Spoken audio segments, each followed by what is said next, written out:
Get ready. 10 seconds. 5 seconds.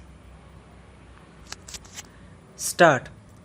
As far as Khadi is concerned, my own practical experience is that the Khadi board does not have sufficient number of centers, especially in the areas which are the most backward.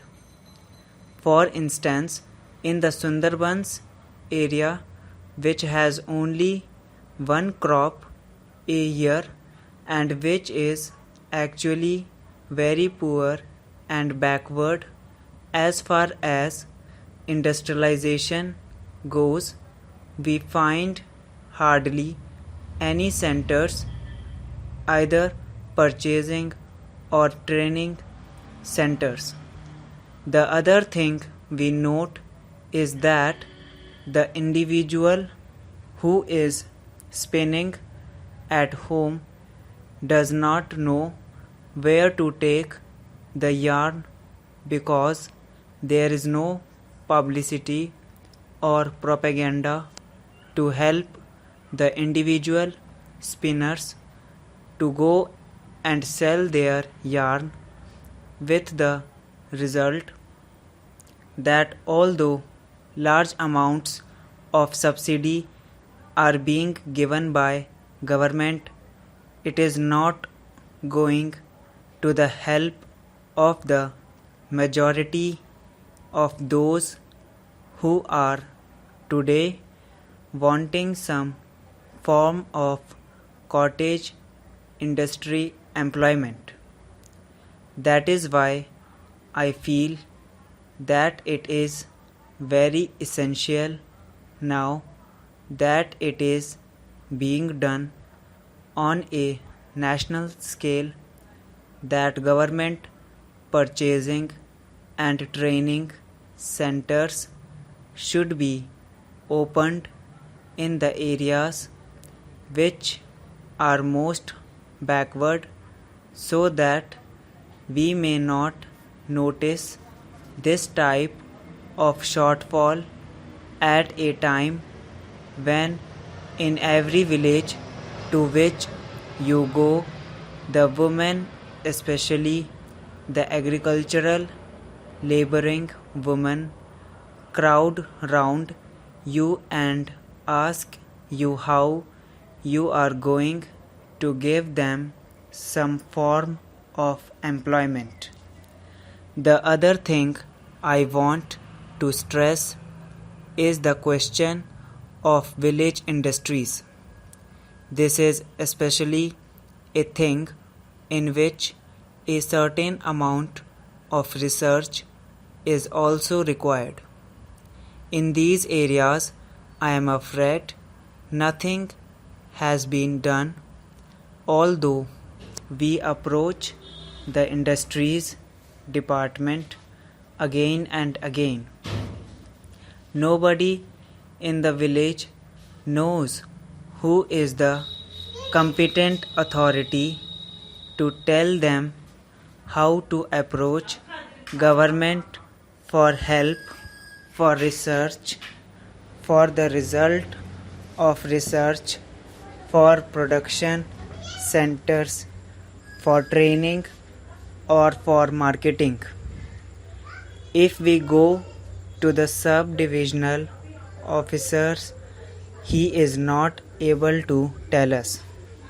The whole thing is in such a state of flux that actually the money which is being given is not being utilized by the people who are starving due to unemployment. Some of them have the technical skills also. Some are anxious to find new ways and methods of developing these industries. Yet that is not being done, and I am afraid It is one of the biggest drawbacks of this entire ministry, and it should be removed very quickly. I think one of the reasons why this shortfall is taking place is the big difference and gap between the sums of money for which we are budgeting and passing in this house and its actual utilization and reaching the masses who are so eager for employment and who are suffering from so much poverty due to unemployment.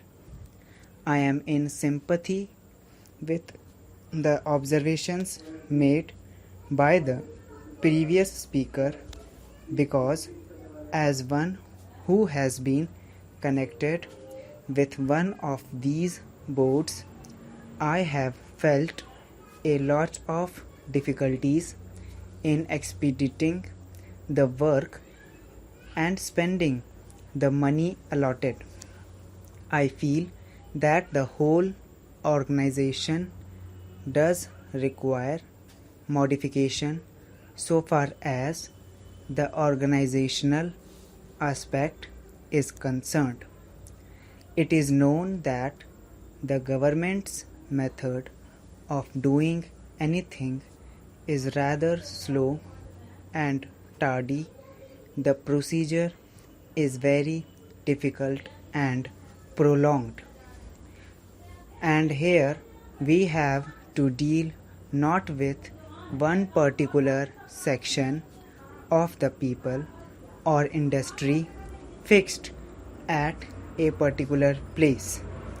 The whole activity is spread over the villages, long distances, and families whose condition the non-officials are in the best position to know and appreciate. Here, the secretary, the deputy secretary, or the under secretary is sitting in some office, or the deputy minister or minister is sitting somewhere surrounded by secretaries and deputy secretaries. He knows their point of view only. He is obsessed with certain formalities, etc. He is not obsessed with the condition of the poor people, and their difficulties are not realized so much as the difficulties of the secretariat. That is the real problem, and that has to be tackled. As a matter of fact, the question of having a statutory body has been hanging fire for a long time. The Khadi and Village Industries Board consists of a very good set of people who are very enthusiastic, who are people with missionary zeal. They have been doing this work all their life. They are on this board, but they find themselves handicapped because they cannot function independently. They are tied down by so many rules and regulations and all kinds of forms and formalities. We must trust these people who have devoted their life to this work. Their main aim in life has been to work for these people. It is high time that we made this body a statutory body. I understand that such a demand had been made by them, and I hear that even a bill had been drafted for that purpose. I would like to know why nothing has been done so far in that direction and why it was ignored. The Government of India should take immediate action in this matter.